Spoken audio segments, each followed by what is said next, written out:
this is incredible. This is the exact opposite of how things normally work. Okay. And it's really interesting that given that this is the exact opposite of how things really work, I think you will see a lot more backlash on this, perhaps even more backlash on this than Jeff Bezos.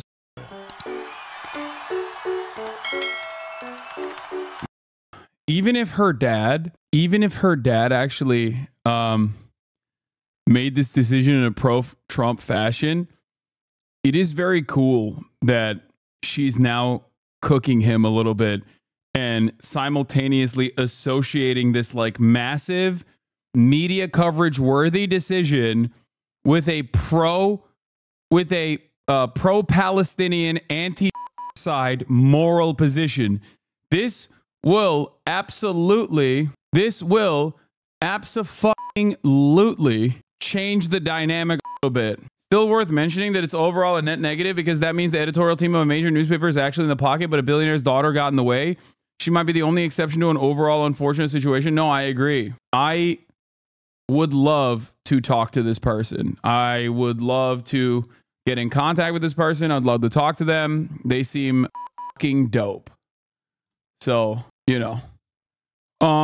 so let's get back to the story. So in January, Kevin Morita stepped down as executive editor, clashing with Dr. Soon Xiong over an unpublished article about an acquaintance of the newspaper owner, as well as other conflicts in the newsroom. Just a few weeks later, the publication carried out its most widespread layoffs in more than a decade, cutting 115 journalists in a move that slashed the newsroom by more than 20%. But the dispute over the endorsement echoed 2 days later when the Washington Post announced that it would also not make an endorsement in the race, prompted urgent new questions about what had motivated the decision. Speaking this week on the cable news outlet Spectrum, which regularly carries Los Angeles Times content, Dr. Soon Xiong was asked about a possible political motivation. I want us desperately to air all the voices on the opinion side on the op-ed side, he said. He said he did not know whether readers viewed him or his family as ultra-progressive or not, but I'm an independent.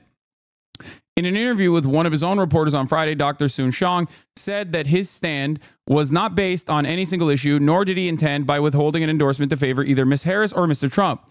We should be an organization that stands up and says the facts, presenting views across the political spectrum, he said. I think that the country needs that desperately.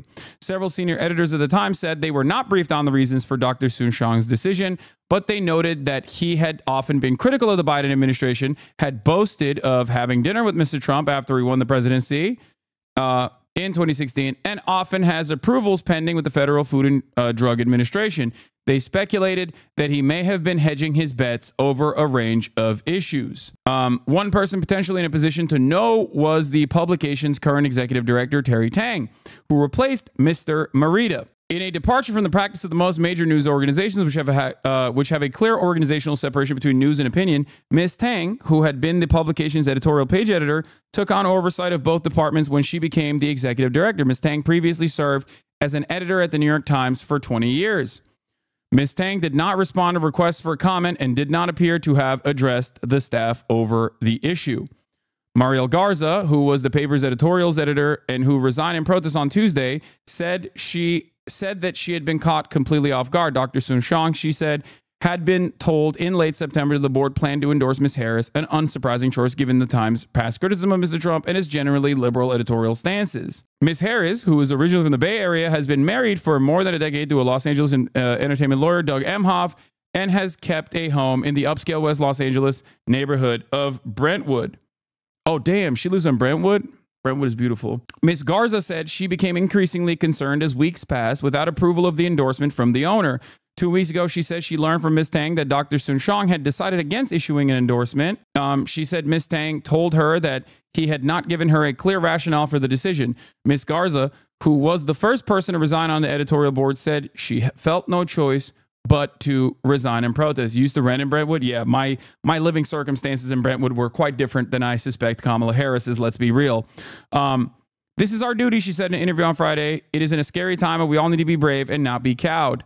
By the end of the week, 2 more editorial members, Karen Klein and Robert Greene, a 2021 Pulitzer Prize winner, had also resigned. All vigorously contested Dr. Soon Xiong's assertion that they had chosen to remain silent. This is not about disagreeing with the owner, said Ms. Klein, an author and specialist in education who's been with the Times for 35 years, 22 of them as an editorial writer. To do this a couple weeks before the election is truly doing an editorial a make-believe, invisible editorial that sends a message that we have doubts about Kamala. The confrontation over the endorsement comes after years of uneasy relations between the owner and the newsroom.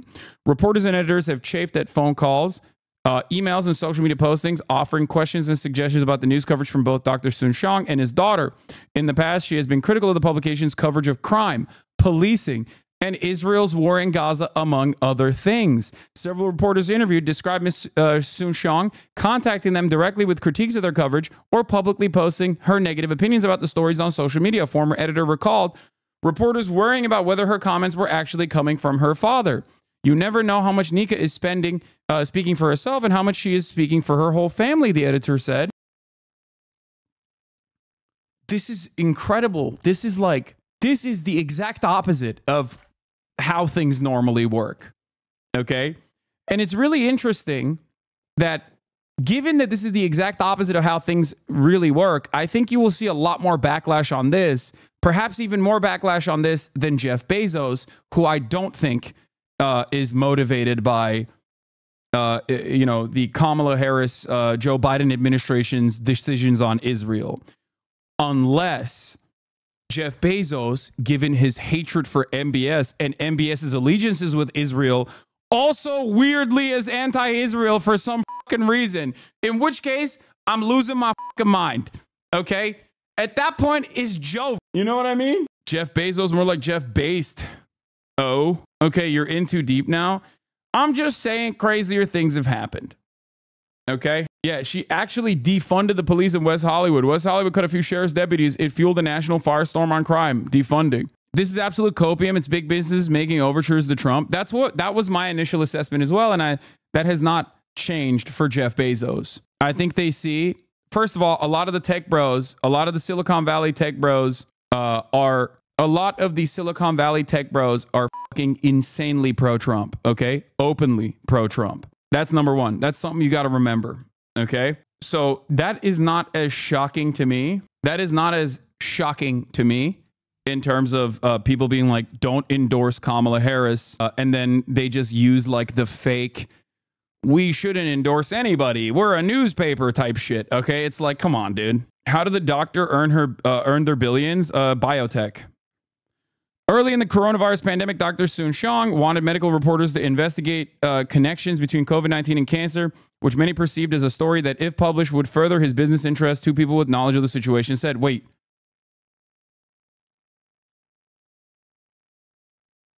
Okay. That in and of itself, while self-serving, is not necessarily like a bad lead to push for. Why are they, what? Okay, that's a weird thing to criticize. That is a weird thing to fucking, that's like, dude, this is literally QAnon. What the fuck? What are you, an anti-vaxxer? Like, okay, yeah, he makes cancer medication, got it. But also, that's like a weird thing to be like, yeah, this cancer researcher who has made cancer medication wants his reporters to investigate the connection between COVID and cancer. That's an understandable position, whether he was directly getting whether he was directly making money off the situation or not. That's kind of weird, but okay. This is why I always look, as much as I criticize the pharmaceutical giants and big industry of that sort, okay, I have always maintained the position that, like, sometimes the broader interests of the public, surviving, living, being alive, and the broader interests of, like, the billionaire class align in a positive way. A lot of people look at that, especially during COVID, and go, well, I hate corporations and I hate big pharma. They're trying to make me gay. I look at it and I go, well, billionaires want their fucking cattle to not die and get back to work faster, so they want everyone to be vaccinated. Of course they do. But it's one of those unique moments where, like, they might have an alternative reason for why they want you to get vaccinated, but ultimately it still aligns. It's still a good thing. You know what I mean? And this is yet another one of those moments where it's like, sure, he might have a cancer vaccine, or he might have some cancer medication He's a cancer researcher. There's a conflict of interest here for sure, but it's not necessarily a bad thing. Late last year, tried to dissuade the former executive director, Mr. Morita, from publishing a story about a doctor who was an acquaintance of his. After clashing with Dr. Soon Shang over the staffing levels and newsroom management, Mr. Morita left the paper in January. That seems weird. That is definitely like self-serving bullshit. I don't know what the f this was about, but several sources told the New York Times at the time that Dr. Soon Shang had stepped in to make inquiries about the newspapers reporting on the doctor, who was embroiled in dueling lawsuits with a woman who claimed to have been bitten by his dog. Yeah, this is typical rich guy shit and unacceptable. I think it's unacceptable for wealthy people, for billionaires to like purchase newspapers and then motivate them to carry out their agenda. This is one of the major biases that I talk about in mainstream press, because although in the United States of America, they're not technically owned by the state in the same way that like Al Jazeera is owned by the Qatar state or BBC is owned by the British state and carries out the state's interests openly because they are a state newspaper. There are still very clear ambitions, very clear motivations amongst these privately owned newspapers that align with the interests of capital and align with the American State Department. This is something that I explain all the time in my media criticisms, right? It's an important part of media literacy in general. And having said that, however, it happens across the board. It happens in every outlet. It happens in every institution of journalism. And it usually happens in quiet ways. It doesn't happen with like direct interference in this exact same way, right? It usually occurs in ways where you kind of know what you can say, what you can't say. You get elevated, manufacturing consent style. You get elevated to higher and higher offices within the structure of the media. If you play ball on certain things, right? Like that's usually how it's kept up. This is unique because it goes against the grain. Direct interference on a story does not necessarily go against the grain. Direct interference on a story is like, you know, typical billionaire shit. But if there's any kind of like real issues with the Harris administration's policies, foreign policy specifically, and the Biden-Harris administration's actions with Israel, okay, if that is the real issue here, if they are at odds with the Kamala Harris campaign for this particular reason, and that's the reason why they're withholding their endorsement, that is different. That is different than like Jeff Bezos' motivations, most likely. And that's actually unique. That's actually shocking. That is not something that I suspected would ever happen. Soon Shang made several noteworthy editorial proposals encouraging the paper to vastly increase its coverage of non-white communities in the Los Angeles area, and suggested the paper avoid using the word looting when covering civil unrest over police brutality and racial injustice. The Times subsequently changed its style guidelines to specify when the paper felt it was appropriate to use the word. This is from a Daily Beast article in 2021. That's really interesting. LA Times billionaire daughter is tinkering with the paper and staffers welcome it. Now, there's a couple different different interests at play here. Broadly, this is hard to, I won't say that this is across the board the same, and I certainly do not know what the internals look like at LA Times. But broadly speaking, editorial teams, as far as my experience goes from the journalists I talk to, editorial teams are sometimes a little bit at odds ideologically with the journalists that are doing the reporting. They have a lot of power. They can change the dynamic of a story. They can literally take original reporting and actually make the article come across as the exact opposite. This is something that editorial teams can do, right? Like editors can do this. The editorial board's opinion on a certain issue can like genuinely change the outcome of the news coverage.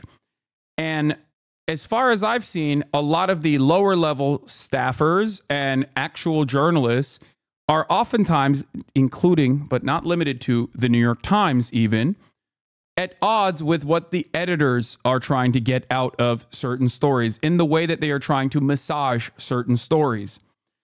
Every now and then something actually slips out, Or every now and then there's a delicate balance where you are trying to retain credibility. You're trying to be a credible source of news. So you turn around and you give in. And the New York Times certainly does a litany of those sorts of stories where everyone's shocked, where they're like, damn, they just interviewed 56 healthcare professionals in Gaza and openly admitted that like they've never seen so many babies with bullets lodged into their fucking skulls. That's crazy. So that happens every now and then for one reason or another.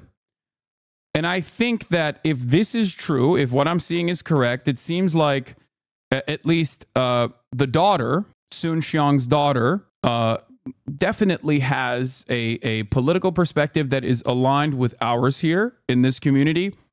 And for one reason or another, she has chosen to speak out at a time when there's a lot of eyeballs and a lot of attention on Los Angeles Times refusing to endorse Kamala Harris, and is saying that the real reason is because of the current administration's policies on Gaza. At one point, Dr. Sun Xiang contacted Mr. Morita demanding to see a copy of the story, suggesting that it should not be published. New York Times reporting showed. Dr. Sun Xiang also told Mr. Morita on a call that he would fire journalists if he learned that they were concealing the completed article from him. A story was finally published in April. This is pretty funny. Bitten by a billionaire's dog or a case of extortion? A legal saga from an LA dog park. That is hilarious. That this is the scary...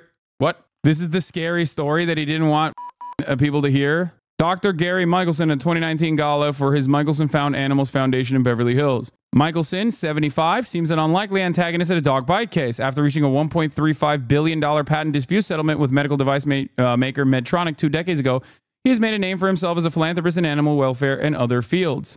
After Hurricane Katrina in 2005 orphaned more than 100,000 pets, he established the nation's first free microchip pet registry. He's standing prize offer $25 million for the development of single-dose medication that can permanently and safely sterilize both cats and dogs. His devotion to animal welfare extended to his own pet Blue, a Bayesian white dog with droopy eyes. He's celebrated on Instagram with a tongue-in-cheek handle, Scary Pit Bully. The page, since taken down, documented the maturation of the American Bully XL, the largest muscular breed derived from the American Pit Bull Terrier, and the United Kennel Club describes as more gentle and playful, making an excellent family dog.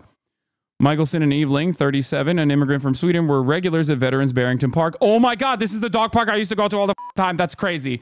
That's crazy. I used to literally live. I rented. When I rented in Braidwood, that's the fucking dog park I went to.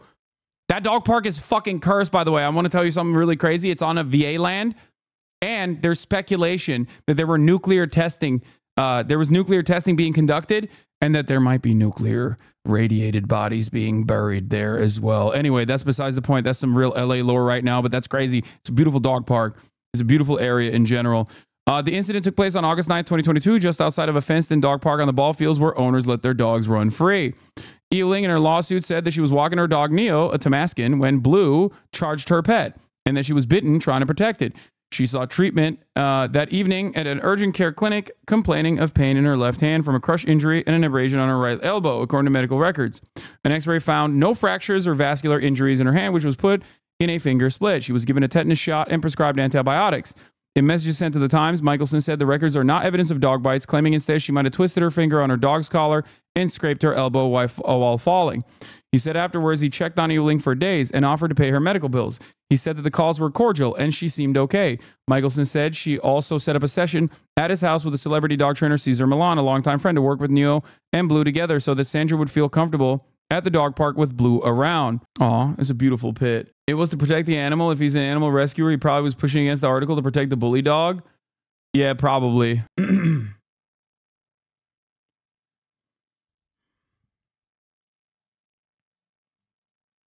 After the session, Michelson said he and Eveling would see each other at the Gold's Gym Venice, where they both brought their service dog pets. He said that things were always quite friendly and that Eveling never complained about being bitten until she learned of his wealth. Attorney Benjamin Taylor. So anyway, the article came out basically. This is such a funny thing to like demand editorial control over, by the way. God, billionaires are so fucking stupid. I'm sorry. Excuse me, but like yet another case of like two multi-billionaires involved in this, and they are just as stupid as the average person is, okay? Like, this is some shit that you would do, or this is some shit that I would do, okay? This is, they're just like us in many ways, in their capacity to be fucking stupid. You know what I mean? I don't get it. Isn't this a different billionaire? Yes. This is another billionaire philanthropist who like cares about animal welfare. It's funny because like this is literally a place that I frequented quite a bit every single day, as a matter of fact, when I had fish. Yeah, the only difference between this guy who is a pit owner and anyone else is basically like the fact that he has billions of dollars so he can fucking get lawyers and also knows the billionaire owner of the Los Angeles Times newspaper. So we can just like stop that from being covered. And it seems like the article came out and did this wishy-washy shit where they were like, is this a case of extortion? And it's obvious to me that this is because of the editorial control enforced by the billionaire owner of the newspaper, who happens to be friends with the guy that they're talking about. Okay. Attorney Benjamin Taylor, who represent your proximity to wealth is insane for your whole life. Dog, when I was in Barrington, I made, like when I went to this dog park every day, I walked to the dog park. I was making $30,000 a year. Okay. That's just LA. I was frequenting the dog park that this billionaire is going to with his pit bull, and I was making 30 grand. Okay. I might have even met the guy. I actually don't know. At least this journalistic malpractice is adorable and low rent versus New York Times giving Brett Stevens a column or Tom Cotton a column. 30K is fairly high, not gonna lie, but probably not for LA. 30K is fairly high. What are we talking about? Whenever someone comes in here and says $30,000 is fairly high salary, I assume you're 12, okay, or 14. Because in Oklahoma, it is no longer considered fairly high. Like, you got to be like living in fucking Mississippi. Even in Mississippi, it's not. Is it? Like, where would $30,000 in the United States of America right now be considered a high salary? Brother, I'm in Canada. Oh, because it's, you just described a salary that is literally below the poverty line. Back then, I was getting money from the government when I was doing my taxes, just so you know. I feel like it's not even good enough in Canada unless you're living in the northern point or something. Anyway, Mississippi resident, 30K is not enough for basic survival. Mississippi has the highest food costs in the US. Like, I think there are certain parts in the United States of America, like in very remote parts of the US, 30K a year could probably help you get by, but you wouldn't be living super comfortably at this stage. Like, but you would still be suffering. Like, you would be experiencing significant financial hardship. Now, the 30K salary I'm talking about is basically almost fucking 10 years ago at this point. So obviously it's a little different for me. But even then in Los Angeles, it was, again, significant financial hardship as a renter, especially. Most of my money went to fucking rent. Shit sucked. So 30K is low in Spain. Okay. So this, we're just like, going all over the place. A Los Angeles Times spokesperson spoke to Dr. Sun Xiang, had not wanted the newspaper to be used as a source of exploitation in the legal dispute. He simply urged the editors to ensure that an investigation was done before any story was published. Ms. Sun Xiang had telegraphed the concerns over Ms. Harris's Israel policy in a post on social media earlier this week about the publication's decision not to endorse. This is not a vote for Donald Trump. This is a refusal to endorse a candidate that is overseeing a war on children. I'm proud of the LA Times decision, she posted on X. That's pretty cool, man. I'm sorry. This is a cool ass fucking thing that she said. I was wrong. I'm eating crow. At the HasanAbi broadcast, if this is correct, if this is actually the truth, then, you know, crows have been eaten. Okay. I'll take it. You know, egg on my face, straight up. There's a lot of controversy and confusion over LA Times' decision not to endorse a presidential candidate. I trust the editorial board's judgment. For me, genocide is the line in the stand. The temptation is to speak in muffled tones about the issue the international courts have called a plausible genocide. But this moment requires opposition to crimes against humanity, ethnic cleansing, and apartheid, as my parents did in South Africa. For my family, apartheid is not a vague concept. My father was an emergency surgeon at Barak Vanath Hospital in Soweto. He treated students shot by the police during the Soweto uprisings, where 176 died protesting the brutal system of racial segregation. Apartheid was not just a political project, it was a profitable one, underpinned by lobbyists in Washington, U.S. defense contracts, and an international market for weapons, diamonds, and gold. Many U.S. news organizations and politicians were complicit. The official case for apartheid, South Africa's foreign minister outlines the history and philosophy behind his country's policy of separate development for whites and non-whites. Apartheid, illegal settlements, and the genocide in Palestine are profitable too. underpinned by U.S. arms dealers witnessing record profits. Ain't no way the New York Times is saying we can't endorse Kamala because she's killing babies. No, this is not New York Times. This is Los Angeles Times. Los Angeles Times, owned by a private billionaire. This is that private billionaire's daughter saying that Kamala Harris is, the administration that Kamala Harris is a part of, the Joe Biden, Kamala Harris administration's actions in Gaza led to this decision, led to this interference. I also know from industry people that any positive Israel piece in the LA Times has been seen as a victory because of that original controversy right after 10/7. You don't think she is? She openly says she wants to back up Israel. Wait, what? I have never. Yes, Kamala Harris is 100% pro-Israel. What are you talking about? Yes. I didn't. That's not a picture of his daughter. Breaking. Daughter of LA Times owner says endorsement decision stems from Harris stance on Gaza war. That's not a picture of his daughter. That's funny. Her name is Nika. Ring any bells? Yes, dude. It does. Okay. It does ring bells for me. You know what it rings bells for me for? It rings drums for me. 懐かしいなお聞こえる懐かしいスニーシャ何がでスポイラーアラート解放のドラムが聞こえる800年ぶりに聞く違いなくそこにいるぞ良いボーイが帰ってきた Also known as Nika the Sun God. Also tailored around Wukong, just so you know. This is the coolest development that I have encountered in a story such as this one, and perhaps one of the coolest instances where I have been wronged. Like I've been wrong. I still don't know if this is the full tilt decision. Was that racially motivated? First of all, she's not Japanese, dumbass. Her name is Nika. I kid you not. And Luffy's character in One Piece is also Nika the Sun God. I can't even fucking... Joy Boy is Nika the Sun God. All right. This is not a vote for Donald Trump. This is a refusal to endorse a candidate as overseeing a war on children. I'm proud of the LA Times decision, but until her statement on the news remains silent about how to interpret the posting. For the sake of the living and in the name of the dead, for the sake of our collective humanity, we must raise the moral floor, she said in the statement. In his own social media post this week, Dr. Sun Xiong had pushed back on Ms. Garza's version of the events surrounding the endorsement decision.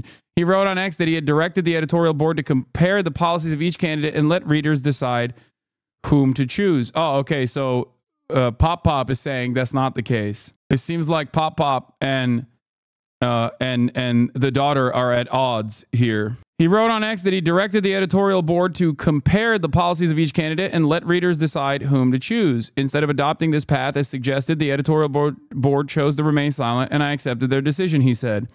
In Southern California, civic leaders have expressed outrage at what many have viewed as an abdication of responsibility by a major news outlet in the most populous state in the nation. Newspapers serve as a civic conscience for communities around the world. In that role, they have the ability to speak truth to power, said Austin Butner, a local financier who has served in a number of high-profile leadership positions in Los Angeles, including a brief stint a decade ago as the publisher and chief executive of the Los Angeles Times. It's a terrible loss for society when they abdicate that responsibility. But it is the Times newsroom where most of the alarm has spread. We endorsed every other race on the ballot this year. It doesn't make sense to pull your punch with the most consequential office in the most consequential election that any of us can remember, said Robin Abkarian, a columnist who has worked there for more than 3 decades. And this is what's puzzling to everybody. It's this lingering feeling that something isn't being expressed, and we don't know that. Some were urging a more public explanation of the politics behind the endorsement decision. If there was any. If there's an explanation, he should say so, said Ms. Klein, the former editorial board member. When you have a gap in information like this, the tendency among readers is to fill it in. Is this his daughter expressing opposition on Gaza? Is he hoping Trump will lower his taxes? Does he have pharmaceuticals pending before the FDA? And he's worried about approval from a Trump administration. He should tell people. Jim Newton, a former editorial page editor on the paper, who is now a historian and lecturer at University of California, Los Angeles, shared an email exchange he had with Ms. Tang after the news broke, in which he urged Ms. Tang to reconsider the decision not to endorse. He told her, set back years of effort to restore the paper to a place of civic responsibility and candor with readers, and unravels a lot of hard, important work at a particularly unwise time. Ms. Tang responded with a brief thank you and later told him that she did not believe Mr. Newton understood the situation. Seems like maybe you don't either, he replied. You assured me a few months ago that the editorial board controlled endorsements. You sure about that? Dan Morian, a former LA Times staff writer, who went on to become the editorial page editor in the Sacramento Bee, said that the paper can justify not endorsing a presidential campaign because people usually have enough information. Yeah, that's the other part of this, by the way. Like, clearly, in terms of like endorsements, even the gray lady, the paper of record, the New York Times, and their endorsements are relatively unconsequential. And there is nothing that rings truer than the New York Times' double endorsement of, was it Amy Klobuchar and Elizabeth Warren? So it's funny. This is like inside baseball, right? And it's obviously in terms of impact, it ironically does more in terms of create like motion in either direction when there is a story surrounding not endorsing a candidate rather than endorsing a candidate, if that makes sense. Do you see what I'm saying? So here is my speculation. Wee woo, speculation alert. My speculation is that Pop might have had a different opinion as to why he didn't want an endorsement that perhaps revolved around, a similar decision-making structure to Jeffrey Bezos's and had nothing to do with Israel-Palestine at all. Whereas perhaps the daughter actually is taking advantage of this opportunity to make it seem like it's over Gaza in an effort to get more coverage on the matter. You know, does that make sense? And it's not to like save face. It's not to save face at all, because this, unironically, in my opinion, will draw significantly more controversy than if the fucking dad straight up was like, endorse Trump instead. Does that make sense? Do you guys understand what I'm saying here? You smell me? Like her turning around and being like, no, the reason why we are not endorsing is because of Gaza, unironically is a more controversial position than simply endorsing Donald Trump even. It makes it significantly more newsworthy as well. The temptation is to speak in muffled tones about an issue international courts have called a plausible genocide, but this moment requires opposition to crimes against humanity, ethnic cleansing, and apartheid, as my parents did in South Africa. For my family, apartheid is not a vague concept. Oh, I'm rereading it over and over again. This is not a vote for Donald Trump. This is a refusal to endorse a candidate that's overseeing a war on children. I'm proud of the LA Times decision, just as I am certain there is no such thing as children of darkness. There is no such thing as human shields. Yeah. Apartheid, illegal settlements, a genocide in Palestine are profitable too, underpinned by U.S. dealers witnessing record profits. Northrop Grumman stock is up 28%. General Dynamics is up 37%. Lockheed Martin up 55%. Dick Cheney is pleased. The goal for these profiteers is to distract and divide, to keep the weapons flowing. This is one reason even the most basic U.S. laws banning weapons sales to militaries that restrict humanitarian aid are being ignored. As Mandela said, the temptation is to speak in muffled tones about the rights of people of Palestine. Having achieved our own freedom, we can fall into the trap of washing our hands of difficulties that others face. Yet we would be less than human if we did so. That's sick. So this is what her statement was. This is what his statement was. So many comments about the LA Times editorial board not providing a presidential endorsement this year. Let me clarify how this decision came about. The editorial board was provided the opportunity to draft a factual analysis of all the positive and negative policies by each candidate during their tenures of the White House and how these policies affected the nation. In addition, the board was asked to provide their understanding of the policies and plans enunciated by the candidates during this campaign and its potential effect on the nation in the next 4 years. In this way, with this clear and nonpartisan information side by side, our readers could decide who would be worthy of being president for the next 4 years. Instead of adopting this path as suggested, the editorial board chose to remain silent. And I accepted their decision. Please vote. Dear Dr. Pat, could you do something about the constant stream of anti-Semitism that is platformed by the once prestigious LA Times? Or is that in line with your views? After all, your own daughter has called Israel an apartheid state that is now committing genocide against the Palestinians.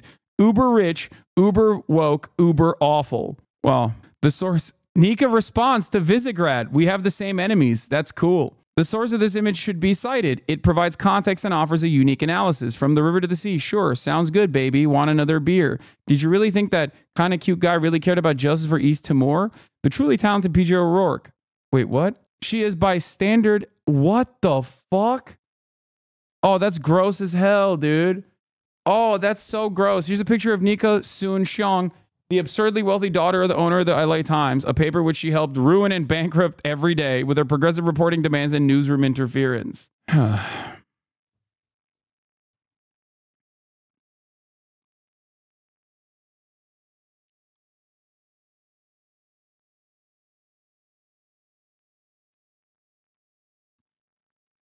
Her story is the same as her dad's. The editorial board chose to remain silent instead of writing a neutral comparison. She expanded on that by saying the editorial chose to remain silent because of Gaza, whereas it seemed they were silent out of protest at her dad. Yeah, this is very cool. She's very cool.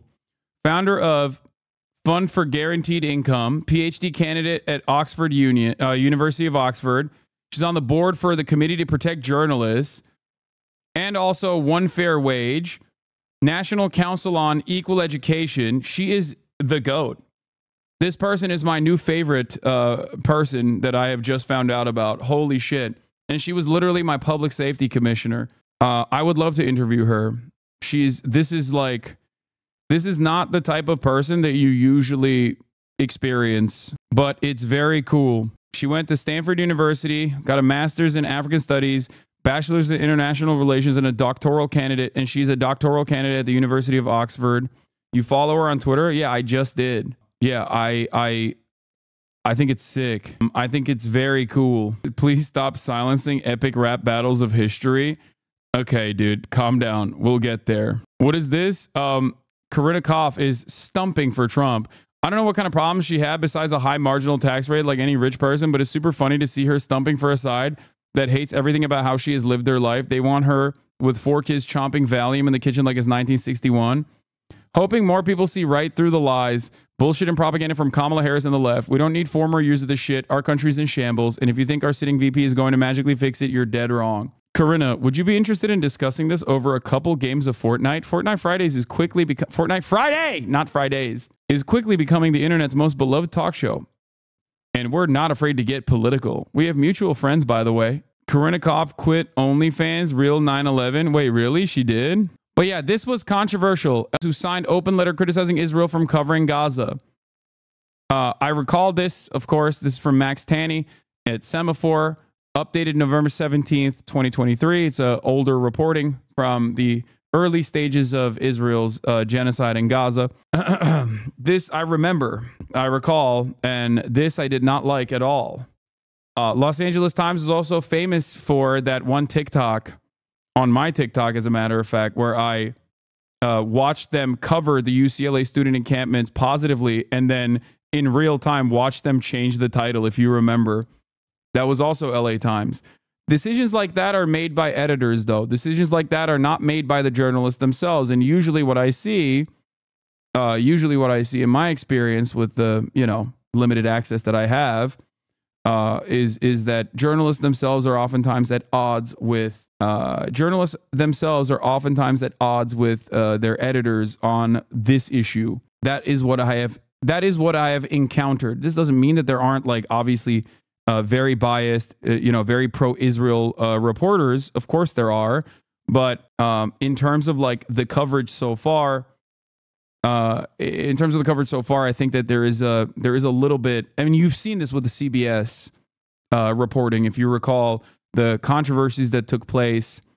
After the Tony DeCoppel double circ, Mr. Tony double circ DeCoppel, and his interview that was supposed to be a fucking puff piece for Ta-Nehisi Coates' new book, The Message, turned into like this adversarial situation. There was a lot of back and forth. It seemed like the younger reporters and staffers were at odds with Tony DeCoppel's coverage of The Message and the way that he attacked the way that he attacked Ta-Nehisi Coates, whereas executives were like, no, he's doing the right job. Shut the fuck up. Executives, including but not limited to straight up people who were leaking messages directly to the ADL and Barry Weiss in real time while the internal staff meeting was happening, if you remember the controversy. And also on top of that, straight up the fucking Redstone woman, I forget, editors and the managerial class were at odds once again with the reporters. Donda is album of the decade is correct. It's not even a lot of these people are revolutionary. It's dead ass. They see how evil their bosses and editors are. Exactly. Like you do not, I will repeat this over and over again. You do not have to be a radical, anti-Zionist person who, like, you only need to see the humanity of the Palestinians. You only need to see, victims of Israel's actions as full human beings to arrive at this conclusion. Just so you know. All right. Presidential candidates inject star power in their campaigns. 10 days left until Election Day. Let's take a look. There are now just 10 days to go until America chooses a new president. And on Friday, both candidates tried injecting star power into their campaigns. 32-time Grammy winner Beyonce appeared at a rally in Houston for Vice President Kamala Harris. And former President Donald Trump recorded an interview on Joe Rogan's podcast, which has...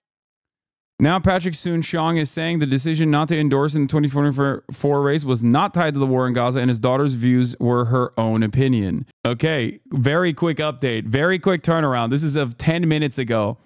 Okay, this is literally coming in hot. Nika Soon-Shiong, daughter of LA Times owner Patrick Soon-Shiong, says non-endorsement decision was over Kamala Harris's support for Israel in its war in Gaza. Now, Patrick immediately came out and was like, that's not the case. So I guess I was right. So Pop made a decision, possibly a financial one.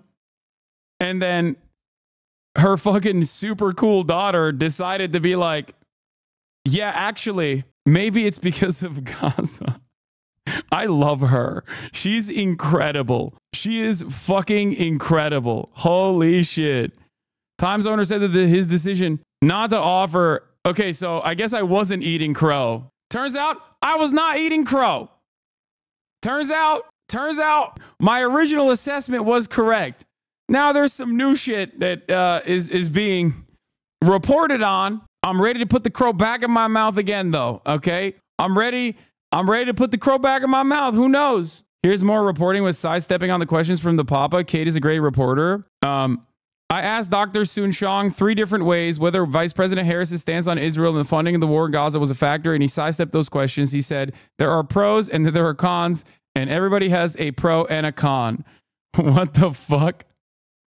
What does that... Okay, so maybe the dad is cool on that too a little bit, but maybe he's just worried that he doesn't want to fucking say it's because of Gaza. That's an insane fucking response, by the way. The dad is Kamala. That's a Kamala response. Yeah.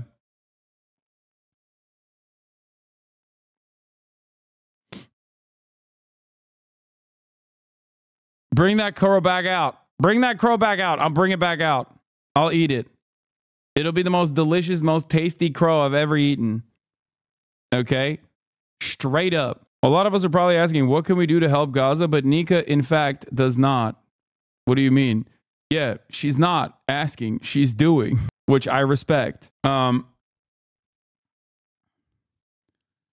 3 members stood by the editorial board, resigned over the move. His daughter says Saturday the Gaza war influenced the decision not to endorse, but a spokesman for Dr. Patrick Soon-Shiong said she is not involved. Her words do not represent the family or the LA Times. He said Gaza was not a factor. A decision by the owner of the Los Angeles Times not to endorse the 2024 presidential race after the paper's editorial board proposed. This is such a funny situation. This is the Los Angeles Times, like, actual news reporting division on the media reporting side, reporting a story from a staff writer is writing a fucking story about their own newspaper and the complex relationship that it has with its own boss, with its own owner. Hilarious stuff. You love to see it. Times owner Dr. Patrick Soon-Shiong said his decision does not offer not to offer readers a recommendation will be less divisive in a tumultuous election year. What do you mean? Every election year is tumultuous. That's so stupid. Hey guys, this election, this one is actually too tumultuous. I have no regrets whatsoever. In fact, I think it was exactly the right decision, he said in an interview with the Times on Friday afternoon. The process was to decide, how do we actually best inform our readers? And there could be nobody better than us to try and sift the facts from fiction while leaving it to readers to make their own final decision. He said he feared that picking one candidate would only exacerbate the already deep divisions in the country. Members of the editorial board protested that the non-endorsement was out of step with the recent precedent at the newspaper, which has picked the presidential candidate in every election since 2008, with the Times' previous editorial position, which has been ardently opposed to former President Trump. Editorials editor Mariel Garza resigned Wednesday. We already covered that. How could we spend 8 years railing against Trump and the danger his leadership poses to the country and then fail to endorse a perfectly decent Democrat challenger who we previously endorsed for the U.S. Senate, Garza wrote Wednesday in her letter of resignation to Times executive editor Terry Tang. The non-endorsement undermines the integrity of the editorial board and every single endorsement we make, down to the school board races. I'm disappointed by the editorial board members resigning the way they did. But that's their choice, right? Sun Xiang said in the interview. The medical technology billionaire who bought the Times in 2018 posted on the social media site X on Wednesday that he believed he had offered his opinion writers a reasonable alternative to a traditional endorsement. He said they should draft a factual analysis of all the positive and negatives policies by each candidate during their tenures at the White House and how these policies affected the nation. I think it's time for George W. Bush to endorse Harris and speak out against Trump, said Liz Cheney at the New Yorker Festival. Gross. I'm gonna fucking... Brian, kill me, dude. Brian, kill me. In addition, the board was asked to provide their understanding of the policies and plans enunciated. We already read all that. The editorial board chose to remain silent, Sun Xiang contended in his X post, and I accepted their decision. The three journalists who resigned said they were not silent, but rather disagree with the owner's proposal. The opportunity to instead present a both sides analysis would properly be done by the newsroom, not an editorial board, whose purpose is to take and stand and defend it persuasively. I left in response to the refusal to take a stand, Green wrote, and to the incorrect assertion that the editorial board had made a choice. In a statement Saturday to the New York Times, the owner's daughter said her family made the joint decision not to endorse in the presidential race as a citizen of a country openly financing genocide, and as a family that experienced South African apartheid. The endorsement was an opportunity to repudiate justifications for the widespread targeting of journalists and the ongoing war on children. It is pretty crazy because, like, if the editorial board had any fucking balls and they literally said that, that would be a massive news story. And that would be awesome. Like, if they were like, listen, we understand the dangers, the unique dangers that Donald Trump presents. But also, there is a unique danger that is being, there is a unique violence that is being dished out right now with the full-throated support of America's defense contractors and the American government. Like, it's being perpetuated and unfolding in front of our eyes, and it's been incredibly dangerous to journalists, okay? Hundreds of journalists have died in Israel's bloody war in Gaza. If you want to say war in Gaza, you can still say it, you know what I mean? Hundreds of journalists have been killed in this process. As of last week, Israel still said that they were going to target 6 of the remaining journalists, Al Jazeera journalists, on the ground in North Gaza as they have increased their siege and the brutality of their siege. A directed famine that even the Biden administration has recognized, right? A spokesperson for Patrick Soon-Shiong responded Saturday by saying she's not involved. Her words do not represent the family or the LA Times. In his interview to the Times on Friday, Soon-Shiong said the decision was not tied to the war in Gaza and his daughter's views were her own opinion. For many news consumers, the very existence of editorial writers and editorial boards is a point of confusion. They are generally veteran journalists who write editorials that express the position of their news outlet. Though written by one individual, the resulting essays are usually not signed because they express consensus of the board. At the Times, the 8-member editorial board is overseen by Tang, though Garza led day-to-day operations. Soon-Shiong sits on the board, though he attends its thrice weekly meetings only occasionally. It is understood that as owner of the Times, he is entitled to change editorials or to prevent them from being published. Several individuals familiar with the Times Times board say that Soon-Shiong has intervened only on occasion, including the 2020 presidential primary season, when he decided that the Times should not name a favorite. But for the record, people being like, more Gazans are going to die under Trump, So that's you're most likely correct on this. Okay. You're probably not wrong on this statement. The issue, however, is that it's already a genocide that is unfolding, right? And that's the problem. And I'll give you a closer domestic example of this, just so you understand. Let's say the Democratic Party instituted mass concentration camps. They built private prison facilities at the border specifically to start concentration camps for all undocumented citizens on U.S. soil. In dragnet campaigns, they started unleashing BORTAC, which is like the SWAT unit, the extra militarized unit of the Customs and Border Patrol, in constitution-free zones, which happen to be a 100-mile radius from international airports and all lines, all boundaries, sea line, ports of entry into the states. And they started doing this, and they started putting millions of people into concentration camps right now, right? Let's say that they were doing that right now at this very moment. Would you turn around and say, we have to fight back against this, we have to put an end to this, even if it's the Democrats doing this, it doesn't matter? Or would you say, well, when Trump comes into power, he's going to put even more of the remaining migrants into concentration camps? I really hope that your opinion wouldn't be, well, we just got to go with marginally less concentration camps, because the opposite is the opposing side is going to do the same thing, but even worse.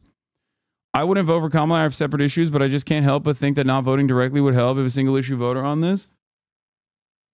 Do you get the point that I'm making? Do you understand? Libs 100% would do that. Yeah.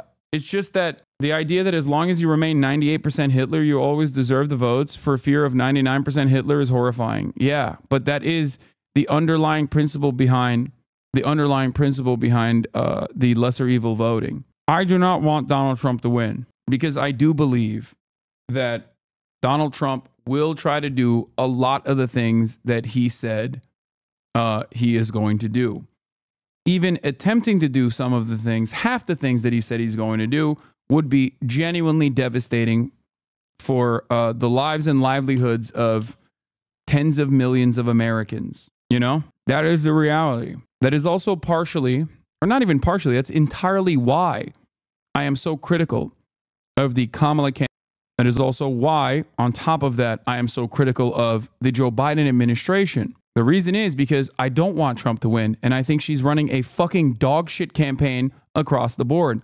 And I think on top of that, she is going to make for a very bloody administration. This is the problem. And there are a litany of issues where the Trump administration is objectively worse than the current administration, right?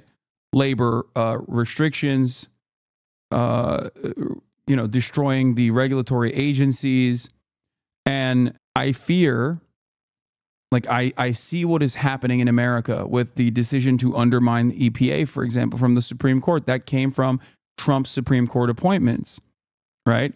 These issues are destroying this country. These issues are destroying the planet. And without a significant counterweight against this endless sea of fascist sentiment and actions in the direction of fascism, we are inevitably going to do fascism light every single election. But in terms of the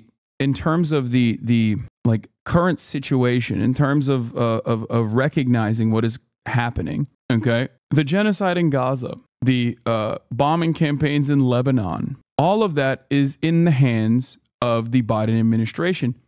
Even in the early months of October, I was very critical of the Biden administration for not trying to restore some order and demonstrate restraint over Israel, and maybe even reverse some of Trump's decisions that led to October 7. That was my early analysis on the matter. And since then, since the bear hug strategy has unfolded, I have time and time again been unimaginably critical. We are hurting others and hurting ourselves. I walked by one of those roadside Trump gatherings today in my city, and at one point there were two young women walking by the group, and one dude on a megaphone yelled, "Vote for Trump or you'll both get raped by immigrants."